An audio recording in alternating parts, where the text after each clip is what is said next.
Are you a lifelong fan of General Hospital? Are you a new fan who wants to know more about the history of the show? Do you enjoy talking about the show with others? Do you find yourself yelling at the TV? Is your self-care an hour a day in Port Charles?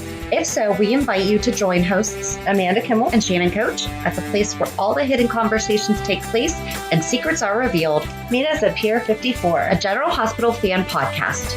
Hello. Hi. Welcome to the Port Charles 411, Bobbie Spencer, part 13, years 2005 to 2013. So I feel like this is the biggest gap that we've ever done. Yes. You want to give us a little rundown of how it's going to work out, though? So people aren't like, oh my gosh, I do not have all day to listen to this. It will not be all day. It will be our typical under an hour.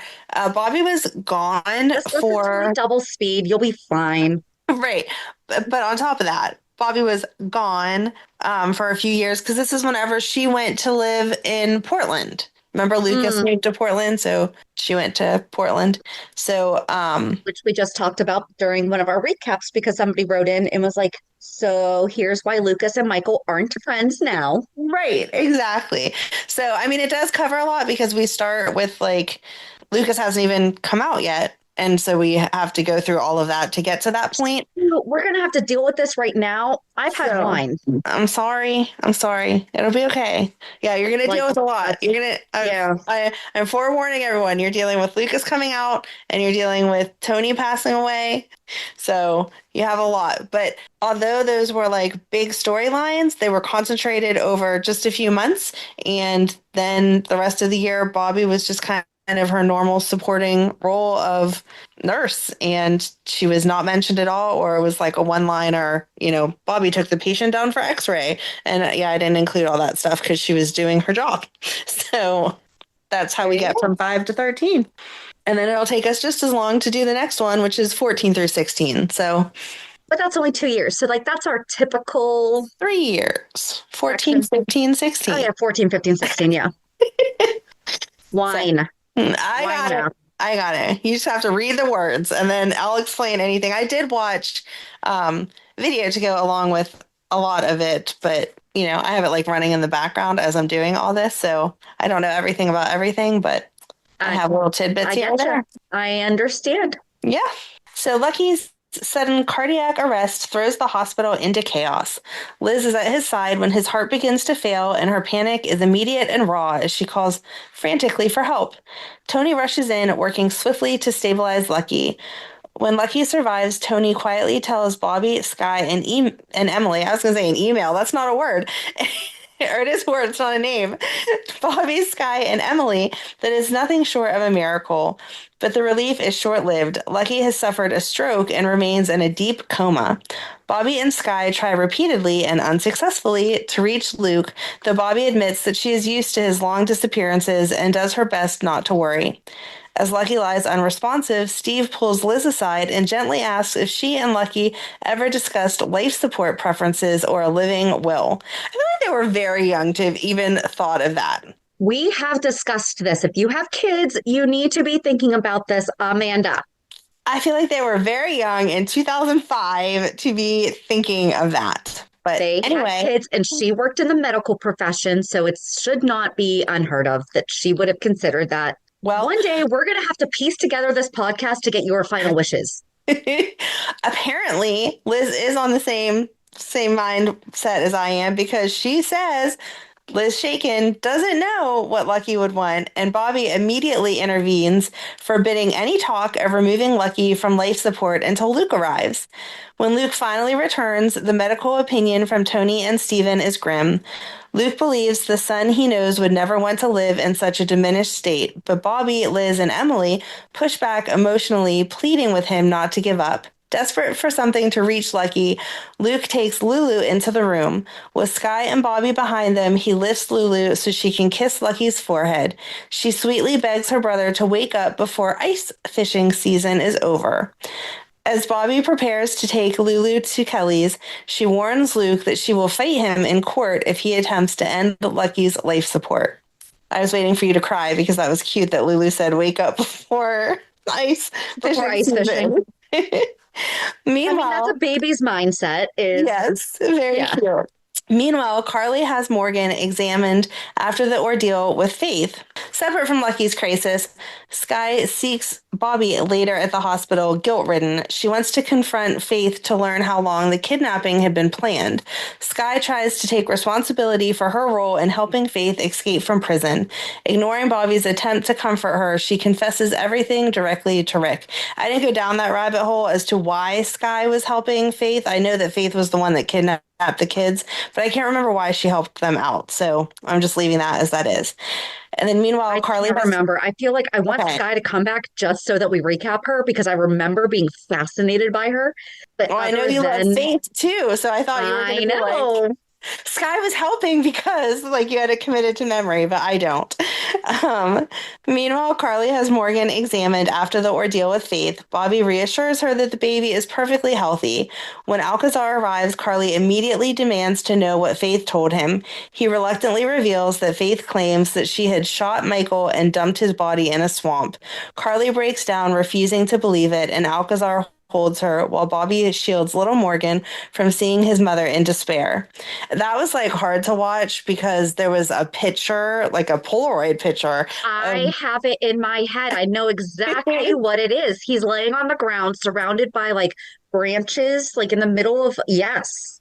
yes. I So that can't was tell you hard. what I did last Wednesday, but I can tell you what little Dylan Cash, that's right, that's the actor's name, that was in the middle of that picture. Exactly what that looked like. Oh my gosh, that's funny. After Michael's memorial service, Carly shares a quiet moment with Bobbie. She agonizes over why she could save herself so many times, but not her son. Bobbie holds her, telling her that one day she'll feel Michael's love again and healing will finally begin. Carly later tries to check on Sonny, but he closes his office door, shutting her out as he numbly pours a drink. Carly's worry deepens. At the same time, the Jones Scorpio family faces a new medical crisis. Maxie is devastated to be back in the hospital with heart problems. Felicia tries to be strong, reminding her they survived this before. Georgie, tearful in the waiting room with Dylan, confesses as a child she once wished for a heart transplant so everyone would fuss over her. Not understanding the tragedy of BJ's death, only that BJ was Maxie's guardian angel. She wonders aloud how an angel heart could now be failing. Felicia later seeks out Bobbie. Oh, I know. Felicia later seeks out Bobbie, overwhelmed by fear, and Bobbie comforts her, insisting BJ's heart is strong and their daughters will not let them down. Maxie undergoes anaplasty, but during the procedure, her blood pressure drops dangerously. Monica realizes she's in the middle of a coronary spasm.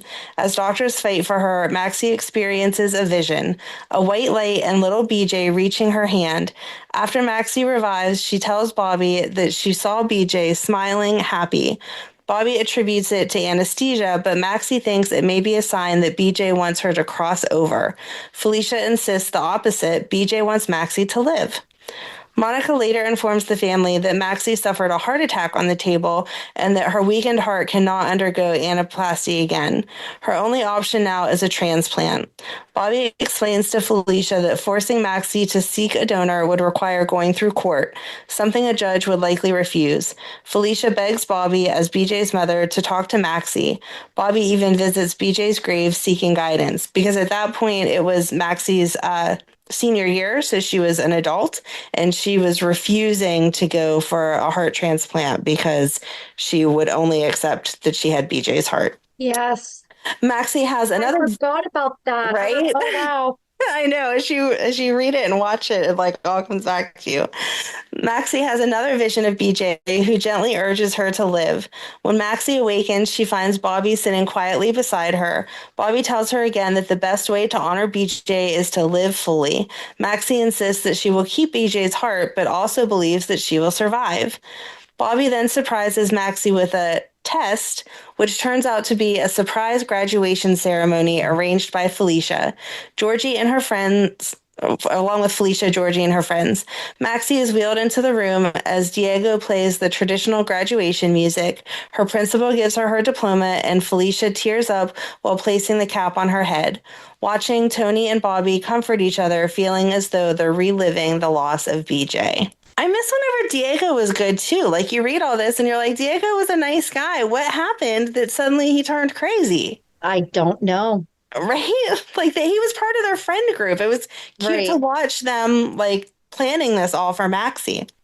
Later, Carly goes to the hospital intending to discuss her suspicions about Reese, but Bobbie interrupts, updating her on Maxie and Georgie's crisis. Carly is shaken and confesses that although she never met BJ, she always felt a sister-like connection to her because of how Bobbie spoke of her. She promises Bobbie she'll do anything to help her through this ordeal, deeply moving Bobbie.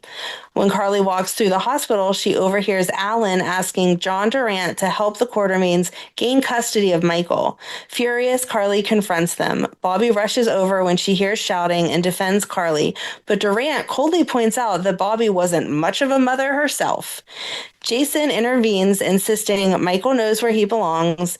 Carly fumes that she wishes she had never found Durant, and Bobbie tells her the only good thing Durant ever did was give her Carly. See, and this is where it does get crazy with the whole Soras thing, because you're thinking Maxie and Michael are peers. Right? So to hear that they're all going through this high school stuff, but we know that it's child, like this is how everyone gets messed up on timelines. Right. Michael and Maxie and Lucky. It's like all three of them are the same, but they're not the same. Like Lucky has already gone, he's with Liz and should have a will according to you. And Maxie hasn't even graduated high school. And Michael is dead laying in a swamp somewhere still as a little boy. Exactly. It all makes sense, Shannon. I don't know what you're talking about. It does. Soon afterward, John Durant becomes the patient scheduled for surgery, and Bobbie is horrified to learn she'll be assisting. Afterward, Durant awakens angry, claiming he can't feel his legs. He accuses the hospital of malpractice. Pretty darn sure you signed something saying that that was a possibility. So sorry for your luck. And Bobbie nervously wonders, I know, I should be. Sorryforyourluck.com. He accuses the hospital of malpractice, and Bobbie nervously wonders if she hesitated too long in the operating room. That would be a fun 411. How many people think that their subconscious is what caused the problem? Right. Like Portia thought that she possibly, hurt Heather, like with Drew when he was on the operating table. Also Portia. How many people think I should not have been in the operating room? Right. Durant aggressively interrogates Liz, Tony, and Bobbie, insinuating that Bobbie paralyzed him on purpose to avenge the past. She's a nurse, so she would not have been holding anything that could have nicked him to paralyze him. It'll explain why it was a possibility as you get further into it. But yeah. Okay. Carly defends Bobbie fiercely, while Bobbie privately asks Tony if her split-second decision in the OR could have caused paralysis. Tony assures her she acted correctly, warns that Durant may still sue. Carly hires Justice to defend Bobbie, only to learn that Bobbie has already hired Reese, and that is Reese Marshall. Go find the 411 we did on her, because that is where Carly got her name. Carly is suspicious, accusing Reese of using Bobbie to get to her. Meanwhile, a mysterious woman visits Durant, and he mentions cashing in an old favor. When Alexis and Rick question Bobbie about the surgery, Bobbie admits that she clamped an artery herself because the resident froze, insisting she saved Durant's life. Alexis presses whether she knew improper clamping could cause paralysis. Before Bobbie could answer further, Luke storms in and shuts down the interrogation, furious at the treatment of his sister. Outside, Bobbie confesses her emotional exhaustion from Maxie's crisis and her fear that she might have contributed to Durant's condition. Luke urges her not to let Durant destroy her career and vows to help her fight back. Returning to Durant's room, Bobbie calmly denies any wrongdoing. Durant vows to ruin her, but Rick makes certain the threats are recorded. Outside, he tells Bobbie he handled herself well. She handled herself well. At the same time, Alcazar offers to bankroll, that's Lorenzo Alcazar, not Luis. Yep. Right. Offers to bankroll the hospital settlement with Durant, but only if Carly becomes head of the hospital's charitable endowment fund. Oh my gosh, we need to do a whole 411, all the things that Carly was handed to be in charge of by other people. What are you talking about? She's fully qualified for this. She was given deception because of Sunny. She was apparently asked to be the charitable endowment fund. She was given the Metro Court because of Jax. Let's go on. The role once held by Lila Quartermaine. Tracy is outraged, but Skye accepts the deal on the hospital's behalf. Tracy confronts Bobbie, snaring that Carly will never inherit Lila's role and suggesting Bobbie borrow money from Sunny if she needs it. After Bobbie leaves, Luke privately tells Tracy that Alcazar will indeed protect Bobbie, the lawsuit will be settled, and the hospital board will have no choice but to name Carly to Tracy's position, whether Tracy likes it or not. During the pretrial hearing, the simmering tensions between Bobbie and Durant finally explode. Durant corners her with the claim that everything he's doing is permanent payback for the way he believes she abandoned him years ago. He accuses her of keeping Carly's existence from him and then handing the child off to the first man who came along. Seeing Bobbie's horror when she finds him on the operating table only fueled his desire to make her suffer, and he relishes telling her so. Before she can respond, he abruptly declares himself too exhausted to continue and forces the hearing to be postponed. And it is important to note, I feel like, that Durant was Corbin Burnson. Yes. So, I mean, if you know him at all as an actor, like, you can just picture all this. Yeah, he played a jerk very well. Yes. And then outside the courtroom, Alexis and Rick clash over Alexis's unexpected loyalty to Durant. Rick insists that the Alexis he knew would never defend such a corrupt figure, but Alexis holds firm. Regardless of his character, Durant has the right to representation. Their argument is interrupted when Reese calls to report that her penthouse has been burglarized. Rick wants to rush over, but she assures him that Sunny has already been there and she is fine. She asks instead how Durant behaved in court, and Rick vents about his theatrics. Elsewhere, Tracy steps in behind Bobbie to verbally hammer Durant. She reminds him, and anyone listening, that everyone in town knows Bobbie clawed her way to where she is, while he is a corrupt district attorney destined to be laughed out of court. Oh, shoot. Last week we said that he was a federal... Oh, yeah. No, he's DA. Yep, you're right. Did we say he was a federal We said that he was like a federal... I said that he was a detective. You said he was something federal. I think that he might have been a federal attorney. Okay. So I was 100% wrong. I think that he was a federal attorney. Like, I think he was a federal attorney, and then he became the DA, right? That sounds right. Durant threatens yet another lawsuit, but Tracy only invites him to file as many as he wants. Despite Alexis's warning that his case is flimsy, Durant refuses any settlement. Bobbie is stunned that Tracy, of all people, openly defended her. Again, this goes back to Tracy defending her family, and she knows that her family loves Bobbie. So, She knows Lila loved Bobbie, so she's going to defend her. Durant is also an extra big jerk because if you remember last time, whenever it came out that Durant was Carly's dad, Bobbie was like, yeah, Durant was one of my regular Johns, but he had a girlfriend or a wife or whatever. And I told him I had feelings for him. And he was like, no, I have no feelings for you. You're just that girl that I go to. So leave me alone or whatever. So for him to turn around and be like, Bobbie left me. She didn't leave. She left you alone like you wanted her to. What are you talking about?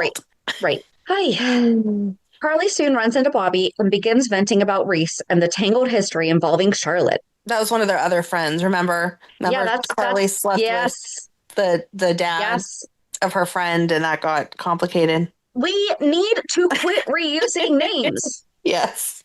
Guys, you have a real easy way to check this now. Granted, back in 2005, maybe not as easy. I feel like you still would have had some kind of digital file. If we ever start a TV show, I'm just going to make a list, a nice plain list. Every time we use the name, we'll write it down. But they like the name Charlotte this week. Bobbie is bewildered by Carly's choice, especially sleeping with Charlotte's father, not Valentine. Right. This is not the same Charlotte. Right. And their argument escalates. Bobbie throws Carly's past in her face. By the way, no offense, Amanda, but you have had your name used for a couple of main characters already. Even main characters. Yeah. There's been one off-screen Shannon mentioned twice. I'm sorry. But you were Amanda Barrington, mm-hmm. And you're a swim coach. And there was another Amanda. But there was another. There's been like other Amandas. Yeah. Shannon could be an actual character for a little while. And then the only one. Okay. Period. End of sentence. Unless Shannon and Amanda from Pier 54 are the hosts of the red carpet for the nurses' ball, in which case we are then representing ourselves and there could still be characters named after us. Yes. Okay. Bobby throws in Carly's face that her sorry. Bobby throws in Carly. Ugh. Bobby throws Carly's past in her face, the destruction she caused Bobby and Tony's marriage when she first arrived in town, and insists that Tony was never the same afterward. She angrily suggests that she might be still married to Tony, and Lucas might have a stable family if not for Carly's earlier interference. Bobby storms off, leaving Carly seething. Reese approaches and dryly observes that Carly seems to be running out of people to blame for her problems. Carly icily replies that a person who has lost everything is the one who others should fear the most. See, this era of Carly gives us hope for Portia. True. They can evolve, yes. Although I still feel like Carly does blame other people for a lot of her own choices. Yeah. I do feel like we are beyond this Carly. Right. This Carly was definitely close to Portia. Mm-hmm. At Kelly's, Lucas, prodded by Bobby to find a female date for her coming party, asks Georgie for help. Georgie pushes back, urging him to stop hiding and tell his parents that he is gay. But Lucas insists he just needs a date. She agrees to help only if he at least considers confessing the truth. As Christmas arrives, Port Charles softens for a moment. A gentle montage shows Bobby hugging Lucas, families reuniting, lovers embracing, and Edward and Audrey honoring Lila and Steve. What was that? I forget what that was. They were hanging the pictures up on the wall in the hospital. Is that when that started? I don't know if that was the very first one, but that's how they were honoring them. Oh, okay. Yeah. Bobby later interacts with Noah Drake, who reviews a patient file for Tony. Bobby gently prods him about his wasted surgical talent, but Noah insists people overestimate him and that Tony is better suited for the surgery. When Bobby later sees him drinking at the hotel, he accuses her of spying. She tells him she is there for her grandson's birthday party at the bar? I'm guessing at the hotel. Let's have a baby's birthday at the bar. But the moment reveals how haunted he is. When he apologizes and invites her for a drink, she turns him down and encourages him to seek therapy. At the New Year's party, she is pleasantly surprised to see him sober. Yes. If you'll remember, he came on scene and he was supposed to be this like award-winning surgeon, but he would not perform any surgeries ever. Yes. So now we're into 2006. Bobby plans to die. Are you talking about she saw Noah at the bar? Yeah. Okay. The way that I read that, because I was stuck on Tony. Oh, no. No, it 100% reads. Yes, sorry. That it was Noah is who's... Yes, Noah. Yes. She catches Noah drinking. Not that he wasn't allowed to drink, because at that point she didn't know that there was an issue with it, but she is catching on to the fact that he's not doing any surgeries and just consulting. So we're into 2006. Bobby plans to dine with Noah, but backs out when she realizes the presence of alcohol will tempt him. I don't know why they couldn't just go somewhere else to eat, but okay. She confides the painful memories of her alcoholic father and admits she does not have the strength to relive the trauma with someone she cares about. At Kelly's, she and Mike compare worries about their children. He misses Courtney, and Bobby worries about Lucas, who has no girlfriend and seems increasingly distant. And Lucas wasn't just not having a girlfriend. He was like getting bad grades and just like, I feel like he was being a typical teenager for a lot of how people act, but whatever. Also, he didn't necessarily need a date in general. True. He was a teenager. Right. You still don't need a date in your 20s or whatever, but he was in high school. He was not of the age where, well, I'm not going to go to the wedding by myself. He was a teenager. So it was, you're not really expected to bring dates to things as a teenager. Correct. So Lucas's private struggle bursts into crisis when he attacks his assailant, Frank, at Coleman's. Frank immediately presses charges. At the PCPD to save himself, Frank reveals Lucas's sexuality to Lucky, but Lucas still refuses to admit it. The frustration builds until Lucas finally breaks. In front of half the station, he shouts the truth that he is gay and unleashes years of fear and resentment. Bobbie's shocked expression devastates him and he bolts, convinced she is disappointed in him, which was like 100% not fair. Lucas had built this up in his own head, which I can't even imagine what that feels like, obviously. But he is like yelling about, oh, I'm sure I disappoint you because I'm not a big, strong man like Lucky. He's like the perfect specimen of what a Spencer should be. And you can just remind everyone that I'm adopted because if I was truly the biological child of a Jones and a Spencer, there's no way that I would be gay. And Bobbie is not in that moment. It's not like she's like, get out of my face. I refuse to accept you. She's just legitimately shocked. She had no idea. And then she asks Georgie and Maxie and them if they knew. And Georgie says, yeah, she did know. She was encouraging Lucas to tell her. And Bobbie tells her shame on her that she's supposed to be the more mature one of the group and that she should have come to Bobbie. And I disagree with that. But like he was taking it as she was disowning him, and she wasn't. She was just legitimately shocked. Can we talk about something else real quick? Sure. No one ever talks about the fact that Lucky's real first name is Lucas. Right? Nope. Lucky's his nickname, right? I believe his so. Real first, he is Lucas Lorenzo Spencer, the second. Jr. Is he a junior? That's why they call him Lucky. Yeah. Nope. Lucky's his nickname. Lucky's not his name, right? I don't think so, but they do. You're right. They always refer to the fact that Lucas is named after Luke, but they never say anything about right. All right. Okay, sorry. That's all right. I was thinking about it when you were just reading about Lucas and Lucky talking, and I'm like, have they ever had the conversation? So what's it like? Right. Lucas and Lucas. That's how they should have written it up. Lucas and Lucas talking. Now that we're on the subject of too many names, because now we're talking about Frank, and that's what got me there. Because I'm like, no, it's not Frank Smith. Oh, man. All right. Bobbie is furious to learn Georgie and Dylan knew and said nothing. She pleads for space before taking action. And at the hospital, Liz encourages her to try and understand Lucas's perspective. Lucky also learns the truth and begins to soften, realizing how painful Lucas's silence must have been. And it shows like I watched Lucky go to the hospital and Liz being like, what's wrong with Bobbie? She seems off. And him announcing that Lucas had just got beaten up because of being gay. And then Bobbie kind of gets a little snippy with Liz and is like, imagine yourself in many years, Cameron comes to you and says that he's gay. What are you going to do? And Liz was like, I really hope I'm just happy for him. Like, I don't know how to take it the way that you're taking it. Yeah.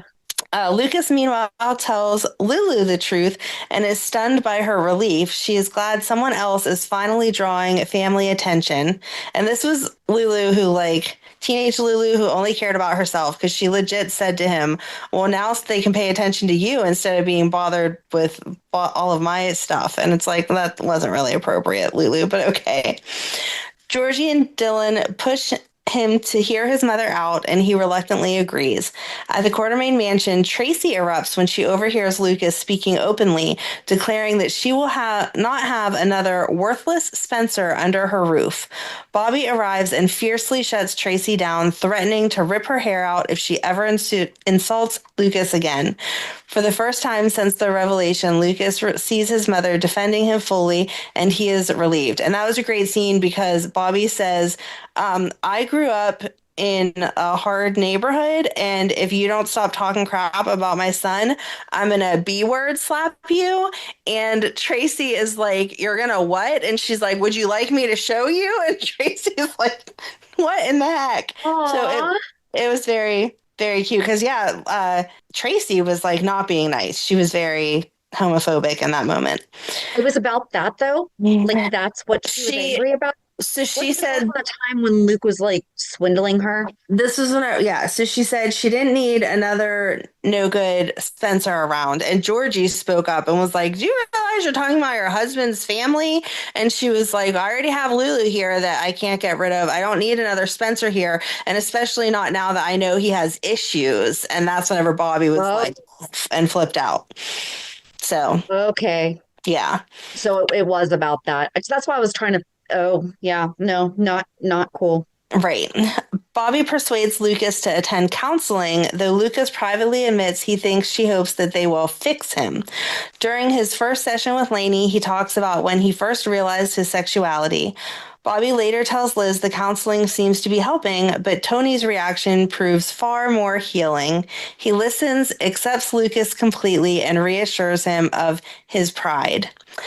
And that was super sweet. It happened, though, right as the crisis where everyone was getting sick, but they thought they were getting sick because Luke brought a monkey into the country was happening. Yeah. And so Lucas, part of that, the toxic spheres. yes, part of that disease was talking nonsense. And so Lucas sat Tony down and was like, in case I get this and I start talking nonsense, I want you to know that what I'm saying isn't nonsense. If I talk about this, I need you to know that I am gay. And Tony was like, okay, I love you.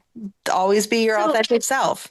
So Tony supported, okay, so we've talked about this a million times on the show that like when I came back, it was literally the first episode I came back watching was Tony was dying.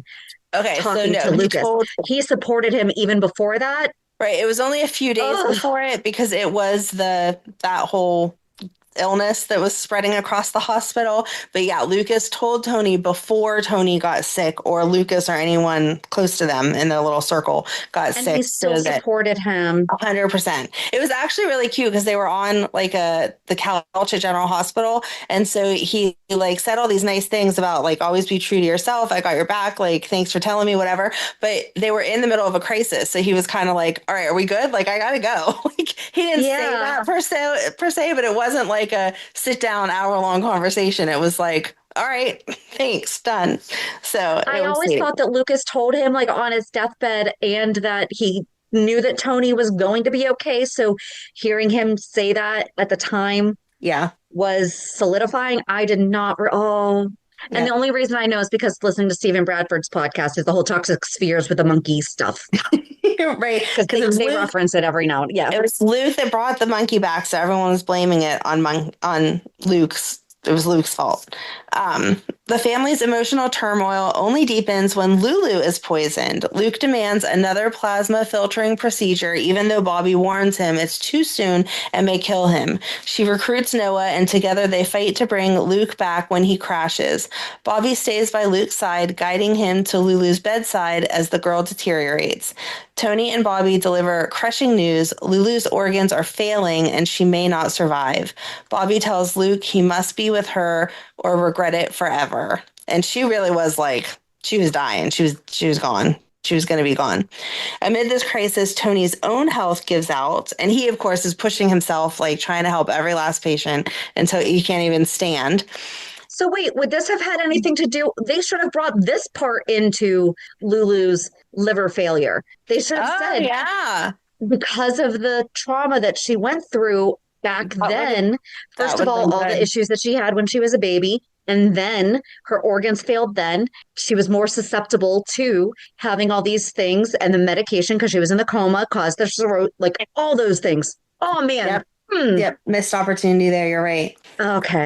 He shares tender final moments with Lucas, telling him to stand tall and that he is proud of him. He trades affectionate goodbyes with Luke and with Bobbie, who promises that she will carry him with her until the day BJ comes to guide her home. Tony then quietly passes, believing he sees BJ waiting for him. Bobbie later sits alone with him, honoring his memory. Luke, meanwhile, comforts Lucas, telling him never to bow to ignorance and affirming that he is perfect just the way he is. And that was really sweet because Tony died with like a smile on his face. Yes, he was like, but that's I'm coming. Yeah. But that's what they did with Bobbie. Yeah. Okay, they remembered that at least. Thank you. Grief eventually brings reconciliation. At the cemetery, Carly approaches Bobbie to apologize for her part in the ancient wounds between Bobbie and Tony. Bobbie gently tells her that while the apology is genuine, the marriage would have fallen apart regardless. Meeting Carly, the child she gave up, was something she ultimately needed. She insists Carly attends Tony's funeral and sit with her. At the memorial, Luke delivers a moving eulogy, surprising even himself by welcoming Carly's presence. I will forgive them by looking over Lulu's organs failing and remembering that she promised Tony. Yep. Oh, that's very sweet. I'm glad I read that instead of you guys. Me too. Carly confides in Jax about honesty and secrets, and when Bobbie arrives looking for a last-minute venue for her fundraiser, Carly and Jax eagerly volunteer the Metro Court, mainly because they are eager to return to their private moment. Bobbie leaves grateful, unaware of the passionate chaos she's just interrupted. Carly launched the Tony Jones Surgical Wing fundraiser. I know, we never hear about it. Go ahead. Hello. Why is that not a silent auction part of the nurses' ball? Come on, guys. Be in charge of this event for 1 year. With her usual flair, introducing a cheeky bachelor auction. Didn't we already have that? We already had that because that's when Lila bid for Edward and Emily, or was it Emily who got him? And that was whenever they talked about Liz did. Liz wound up with him. Mr. Quartermaine. Okay. Yeah, he's not in this one. That's when he was like, you're making eyes at Lucky all night. Like, and that's when he talked to her about how much he loved Lila. And she was like, oh, if I ever find a guy that talks about me like that. Was that though? Was that the... I was going to say, you're talking about the Lucky story. I don't know if that's this one. I mean, I guess that would make sense, but I don't remember them saying that had anything to do with Lila's dead right now. Lila's dead. All right, so auctioning off men's okay. We can do that. Yeah. We're just reusing the same idea. We did this twice. I guess we did the Bachelor auction twice. The Bachelor auction was for something else. No, that was the one where wasn't Lila mad at him? Lila was mad at him. That was the one that I was thinking of, that he wound up with Liz, right? Mm-hmm. Shoot. Okay. It's not this episode. It's not this, but it's not this. But you know what I'm talking about. Okay. I do. The pairings were a mix of awkwardness and amusement. Liz ended up with Alcazar. Okay, there are all kinds of things wrong with these pairings. Just keep reading. Georgie, teenage, high school Georgie with adult Dr. Noah Drake. Lulu with Dylan. Oh, look at that. That was foreshadowing. Emily with Patrick. No. Sam with Rick. And that was after they had already. Mm-hmm. Uh-huh. Maxie with Diego and Robin with Jax and Bobbie with Nicholas. No. Right. Your ex-stepson / kind of nephew. Right. I mean, not really, because Luke never really acknowledged him as Laura's son, but still. True. Ugh. But Luke was being nicer to Nicholas at this point in time because of Laura. Okay. So Harley conspicuously remained alone. Notice Jax is not. Oh, yeah, he is. He's with Robin. Never mind. Yep. The mood among the couples was uneasy and full of forced small talk until Carly suddenly grabbed Max onto the stage. Oh, she used poor Max and declared her love for him. He loved Mrs. C. As the music swelled, poor Sonny cannot get any help without them falling in love with Carly. True. As the music swelled and the crowd rose to cheer, she kissed him as if they were the night's romantic finale. And then Max jolted awake, realizing it had only been a fantasy. Poor Max. Still, when Carly later called for a ladies' choice dance, the tension finally broke, and this time she genuinely chose Max, giving him the moment he'd only dreamed of. I just had to include that because I love that. I know, that is great. Later, friends and family assembled at Kelly's bar for Bobbie's surprise celebration for Nicholas and baby John. Guys, that's Spencer. Mm-hmm. As Bobbie and Liz bustled in the kitchen. Oh, that was her nephew's, no, not grandson. What grandson was it that she was celebrating the birthday party for then? Michael. It was New Year's. Michael. Was it Michael? Mm-hmm. Okay. As Bobbie and Liz bustled in the kitchen and Lucky cornered Maxie to beg for more pain pills, Nicholas arrived, triggering the group's joyful shout of surprise. Leslie grew misty-eyed as she held the baby, wishing Laura could see her son and new grandchild. Another day brought yet another gathering at Kelly's, this time Liz, Lucky, Bobbie, and Tracy surprising Lulu for her 18th birthday. Lulu was touched that anyone remembered. When Nicholas appeared carrying the baby, he announced the infant's name had been changed to Spencer. Okay, so I didn't realize that was happening at the end of the paragraph.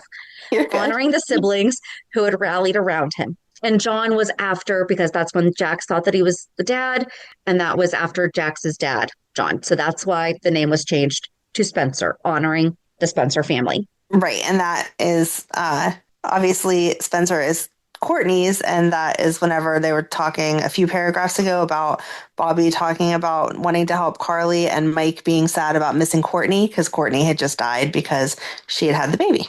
Oh, yeah. Meanwhile, at the hospital, and we did an entire 411 about Courtney also. Yes. Meanwhile, at the hospital, a familiar figure appeared as if walking out of a memory. Laura. She quietly asked a nurse whether Bobbie still worked there, then, spotting her old friend, called out softly. Bobbie turned, stunned to see Laura fully alert and moving freely. They embraced, Bobbie overwhelmed, and immediately asking why Luke had never told her that Laura was recovering. Laura, innocent and hopeful, asked after Tony. Bobbie froze, unable to deliver the news of his death. I do hate this for the actors. Okay, Right. to be fair, Brad Mull did not die. Right. But still. But like when Lucky missed Bobbie's funeral, like I hate that for the actors. Before she could find words, like Steve Burton missed Bobbie's funeral. Right. That sucks. Tracy approached complaining about her useless husband, only to nearly collapse in shock when Laura turned around. The reunion was joyous but fragile. Laura eager to reconnect, Bobbie anxious about how much truth her mind could bear. Nicholas arrived and embraced his mother, while Bobbie phoned Luke to demand an explanation. Luke pleaded with her not to mention Rick Weber or any painful details, terrified that Laura's tenuous recovery would shatter. Bobbie confided that even Tony's death had seemed too dangerous to broach. They agreed to follow the doctor's guidance without withholding anything that might trigger a relapse. That Christmas, the children gathered. Alan read the traditional holiday passage. Lulu grew emotional when Bobbie presented her with the gift Luke had left, the engagement ring he had recently given Laura, a tender reminder of their fractured but enduring family. And then we're into 2007. Tensions flared again at the hospital nurses station when Sam confronted Liz in front of everyone about Jason.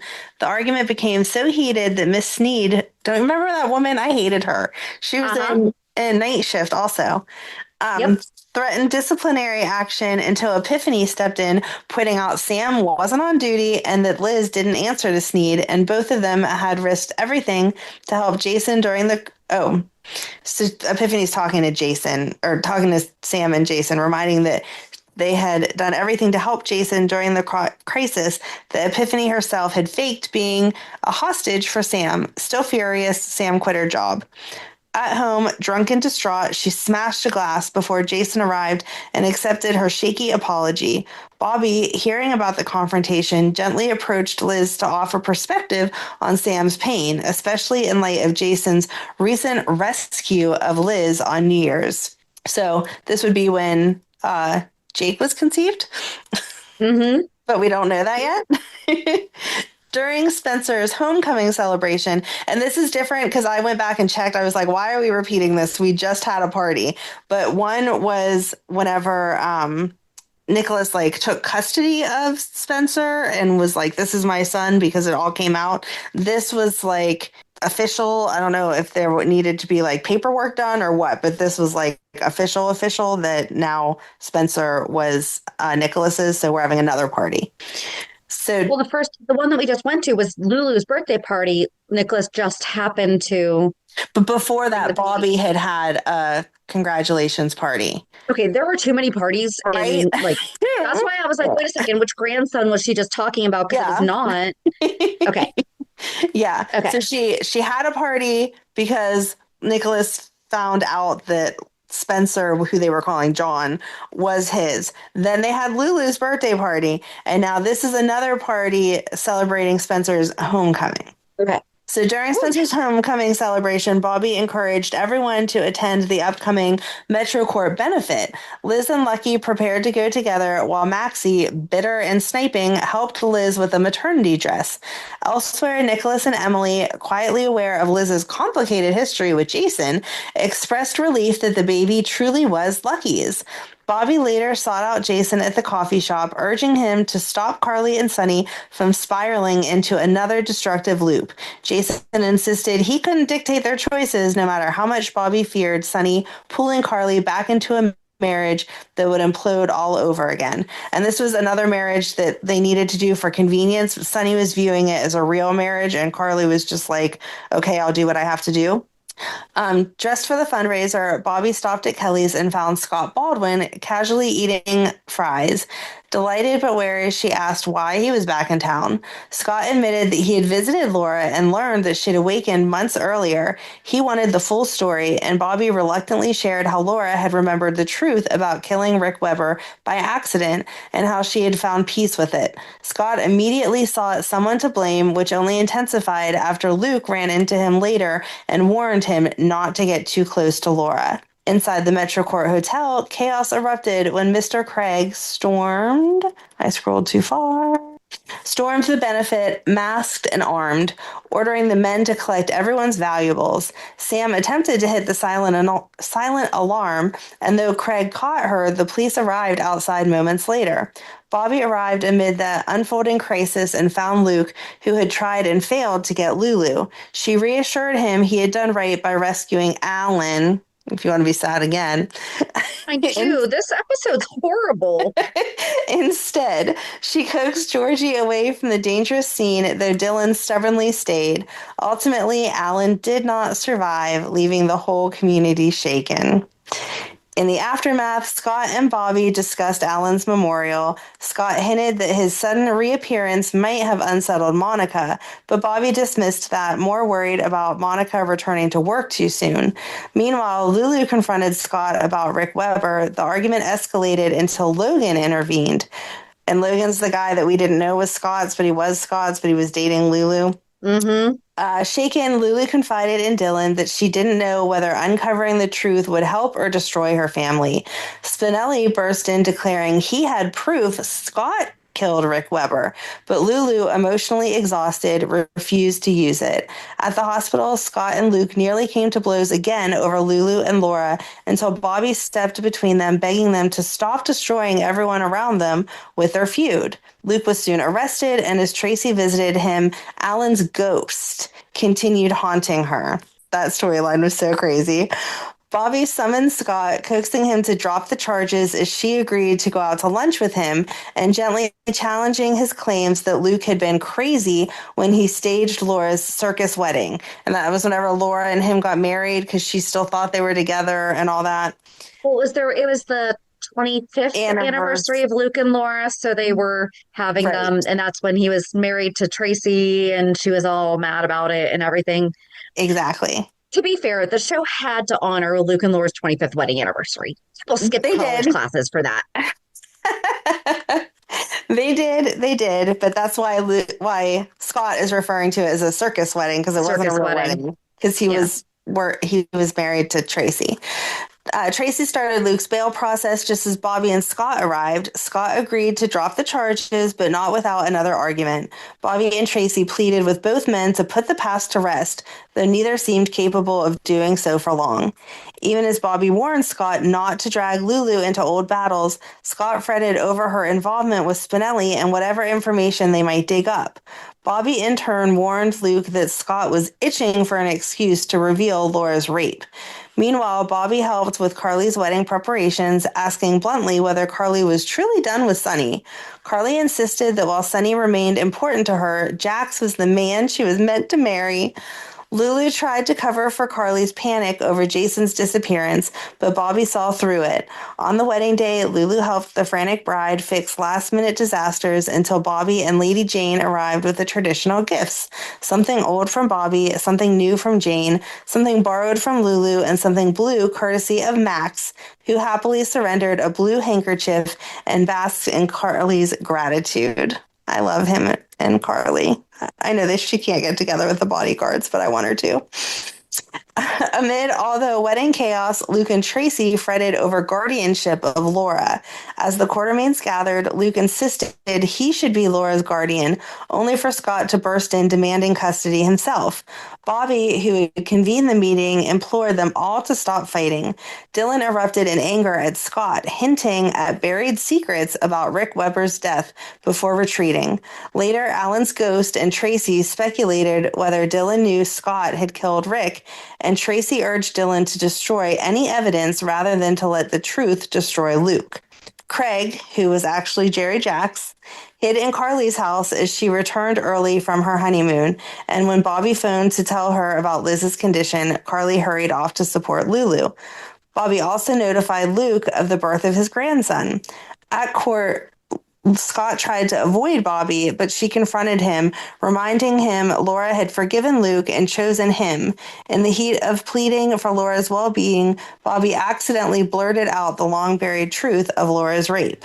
And then the courthouse fell into a stunned silence when the judge awarded guardianship of Laura to Scott. Alexis challenged the ruling, arguing fiercely that Laura had been of sound mind when choosing Nicholas as her guardian. But the judge questioned Laura's past decisions and claimed Scott had her best interest at heart. Afterwards, Scott tried to reassure Lucky and Lulu that he wasn't keeping them from their mother, but Lulu lashed out, insisting Laura would hate him for this. Luke echoed her rage while Bobbie tried to steady him, insisting the battle wasn't over. Alexis vowed she would appeal and win.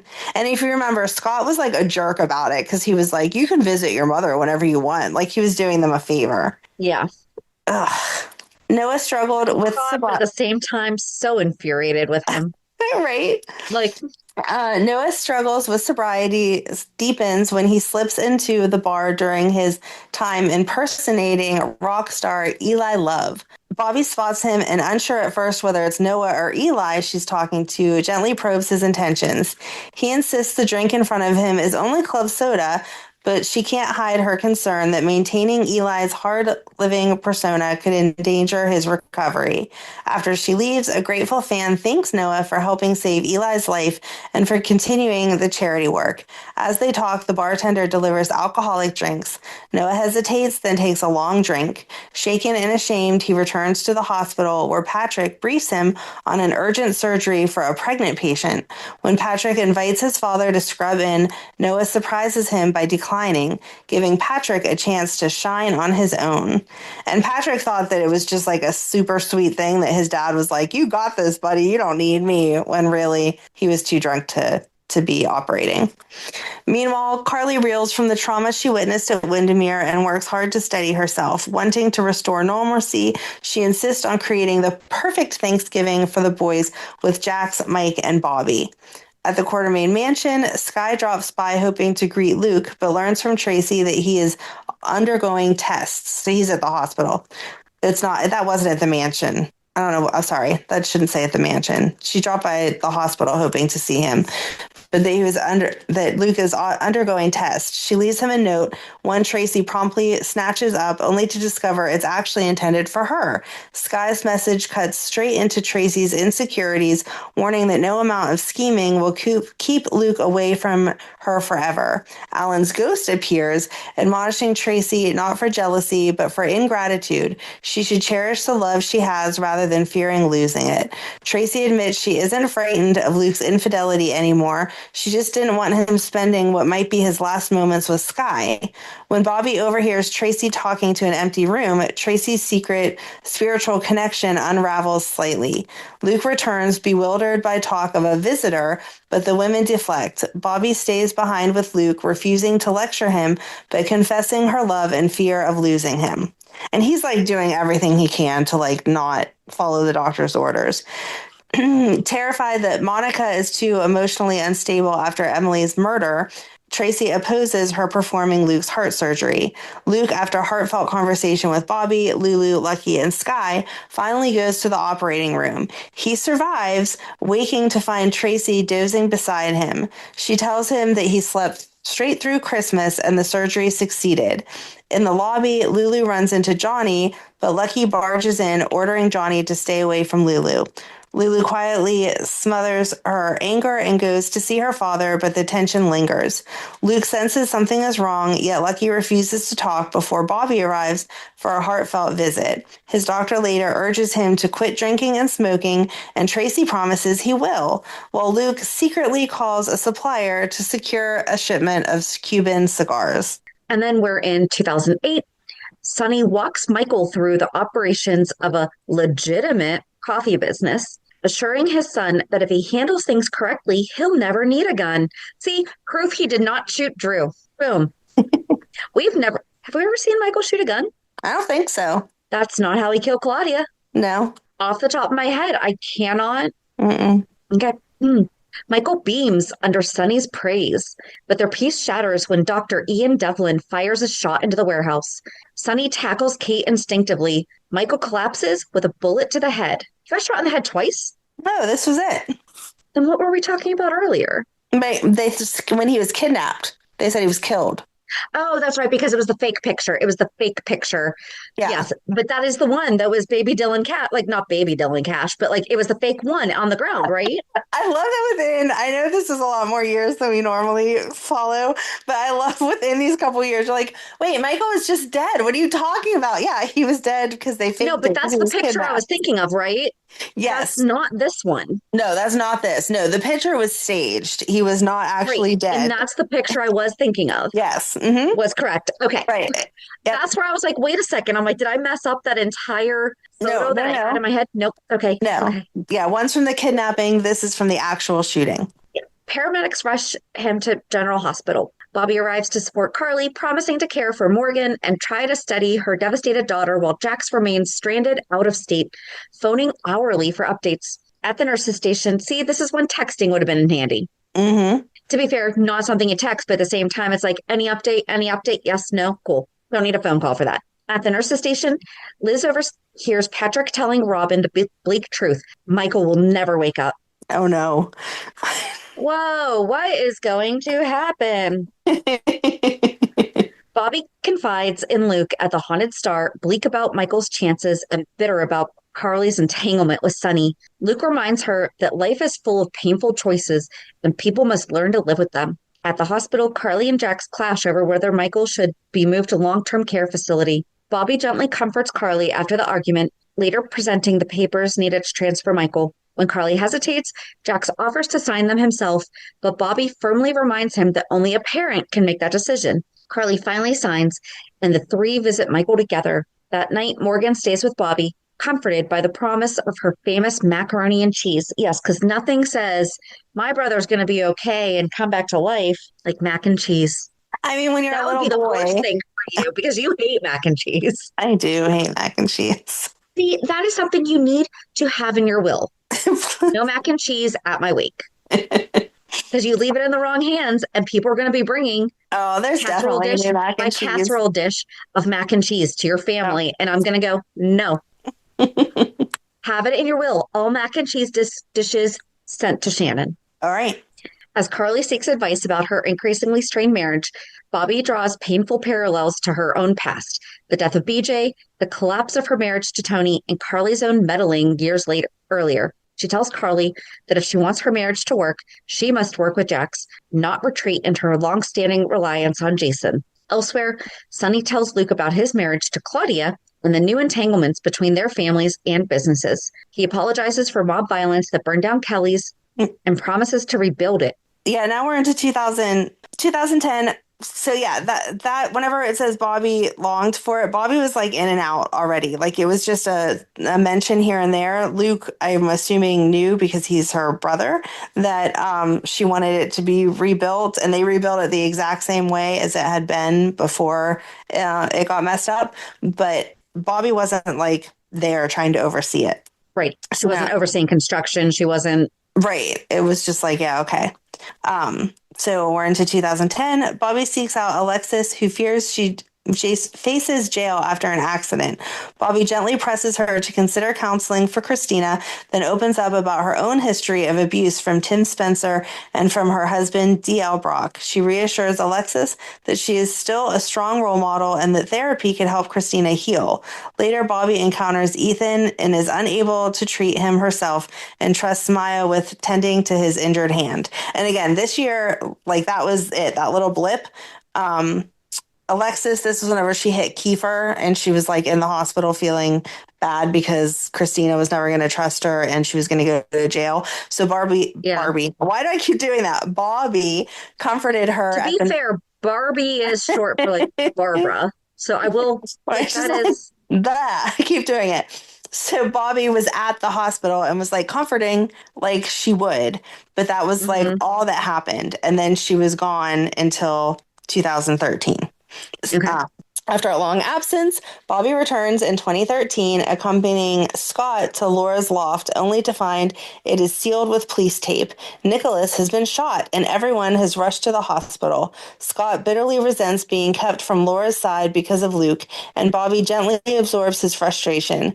Sitting with Laura outside Nicholas's room, Bobbie provides steady support as Laura frets over her children and wonders why Luke hasn't surfaced. When alarms suddenly blare, Laura and Bobbie rush in, catching Luke injecting adrenaline into Nicholas's IV in a desperate attempt to force him awake and reveal Lulu's location. Horrified, Bobbie yanks the vial free while Laura slaps Luke and orders him out. Bobbie assures him that most of the adrenaline never reached Nicholas's bloodstream, but the emotional damage is done because Lulu was kidnapped, and Nicholas might know where that was. Yeah. Luke refuses to apologize, still focused on finding Lulu, but Bobbie warns him he's crossed a dangerous line. Moments later, Dante and Anna arrive with a lead. Lulu may have been taken onto the Haunted Star, now in international waters.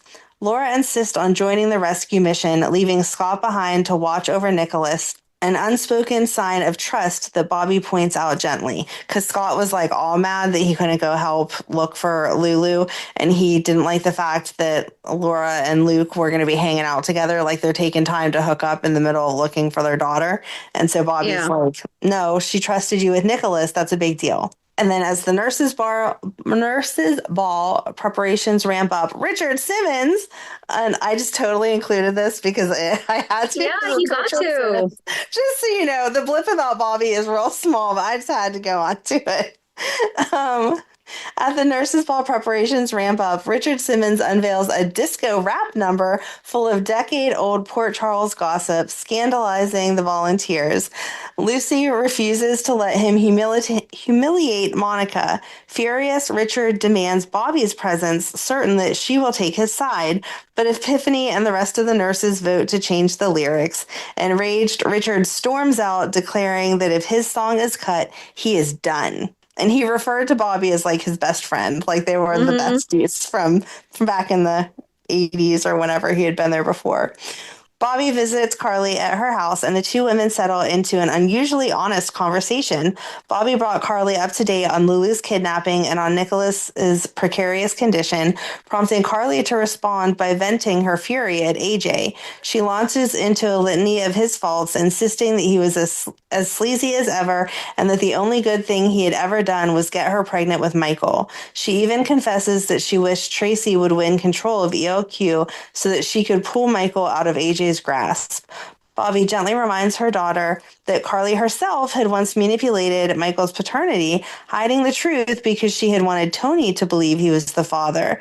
That reminder softened Carly. Contrite, she apologized for the pain she had caused Bobbie, assured Carly that their love was unconditional. And this is whenever we thought that AJ had been dead, and then he came back, and he was trying to, like, whatever.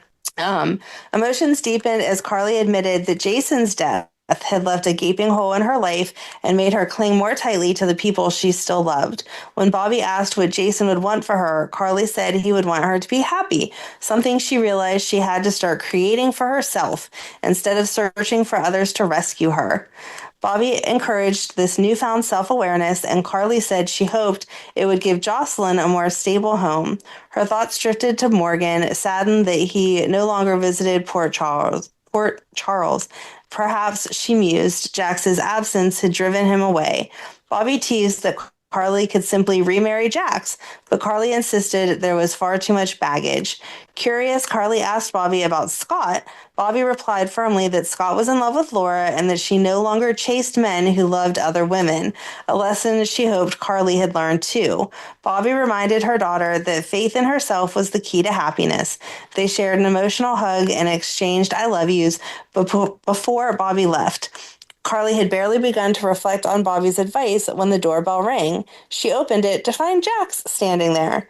And this was whenever Morgan was gone because he was dating Kiki, but we hadn't met Kiki yet. Yeah. Elsewhere, preparations for the ball continued. Maxie, glowing with pregnancy, received compliments from everyone, and Bobbie felt a quiet, bittersweet pride knowing the pain of being unable to have a child herself and imagining that BJ would be proud of her cousin's role in helping Lulu become a mother. In the ballroom, Bobbie greeted Noah with warmth. He apologized for interrupting a phone call, but she assured him that it had only been Scott checking in. Surprised, Noah wondered if she and Scott were dating. Bobbie laughed at this, joking that it had been years since she had faked blindness to keep a man. As they parted, she went to check on Scott in his suite and was startled when he drunkenly kissed her. Pulling back, Bobbie noticed empty minibar bottles strewn everywhere. Scott admitted he had been drowning in regret and wondered what might have been had he and Bobbie stayed together. Bobbie acknowledged she had once wondered that too, but her acceptance of his love for Laura had long since ended the fantasy. She urged him to keep the faith and love despite his cynicism, admitting her own romantic track record was a string of failures. Scott insisted something must be wrong with the men in Seattle if they weren't lining up for her. She chuckled and said she simply hadn't found the right one, but hadn't given up hope. Later, when he emerged freshly showered, Scott learned that she had to return to Seattle. He apologized for the kiss and told her that she had helped him through a rough moment. Bobbie appreciated the sentiment, but said she was needed back at work. At the airport, she unexpectedly ran into Noah again, only to discover he was also headed to Seattle General.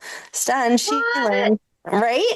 Stunned, she learned he already knew that she worked there. Before boarding, Bobbie called Carly to report on the search for Lulu and to say that she was leaving town. Carly was disappointed but wished her a safe flight. And then she was gone for months working in Seattle.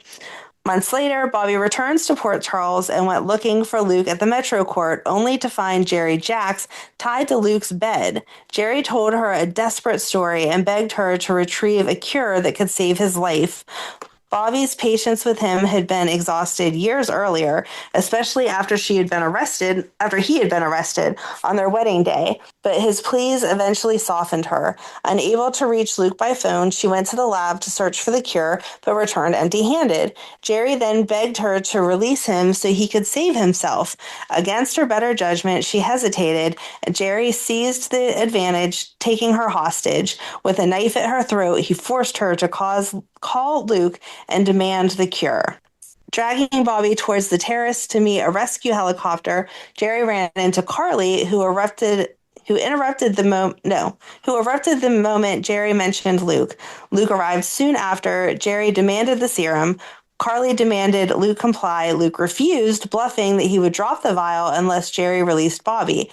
A tense standoff followed. As the helicopter neared, Jerry relented and let Bobbie go. She ran to Carly while Luke ordered Jerry to drop the knife. Jerry obeyed, but then lunged at Luke when Luke released to hand over the serum because he intended it for Sean Donnelly. In the struggle that followed, both men toppled over the railing.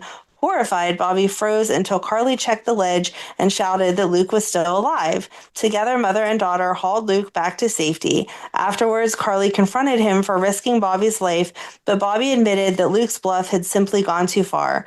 When Carly asked about Jerry, Bobbie doubted that he could have survived the fall, though Luke wasn't so sure. After searching for Jerry, Carly returned to report that he had vanished, possibly aided by Ava. Conversations then turned to Julian Jerome, who Carly explained was alive, news that shocked Bobbie, who insisted Tony had been Lucas's real father in every way. She dreaded the day Julian learned about Lucas.